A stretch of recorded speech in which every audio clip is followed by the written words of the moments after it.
કહેવાનું કે નહીં કરાવાય અને બીજી વસ્તુ તમારા સંબંધ ખરાબ થાય કારણ કે એક ઓળખે કોની રેપ્યુટેશન પર આપણને ઓર્ડર આપ્યો એને આપણી રેપ્યુટેશન હવે આપણે એમાં કમાવાના કેટલા ચાલો આપણી વાત કરો આપણે એમાં કમાવાના કેટલા વડીના ફૂટે 30 રૂપિયા 20 રૂપિયા બરાબર છે આપણે એટલા જ આમાં શું કમાઈ લઈએ આરામથી કમાય બરાબર છે હવે પેલું ટેન્શન પાલવાનું ને અને ઘરા ઘાટે સંબંધ આપણા અને ટ્રાન્સપોર્ટેશન બહુ મગજમારી બરાબર અને જે વસ્તુ આપણે નહીં કરતા હોય ને એ બહારથી લાવીને તૈયાર લાવીને આપવાની ને એટલે ધંધો નહીં આ તો કોઈ એમ કે ને કે 2000 ફાટી ગયેલી છે તો આપણો જતા આવતા હોય જાતે કરીને તલ લઈએ હું પોતે નથી કરતો આજે 30 વર્ષથી આનું કામ કરું તો હું પોતે નથી કરતો ગ્રાહકને ના પાડતો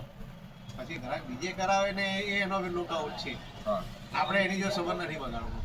ઓકે ચાલો મળીએ બીજી જગ્યાએ જવાનું છે પહેલાં એ ભાઈ બોલાવતા હતા પણ મેં કીધું હવે પાછું ત્યાં જઈને અહીંયા ઉધના જઈને એટલે અહીંયાથી નીકળતા સારું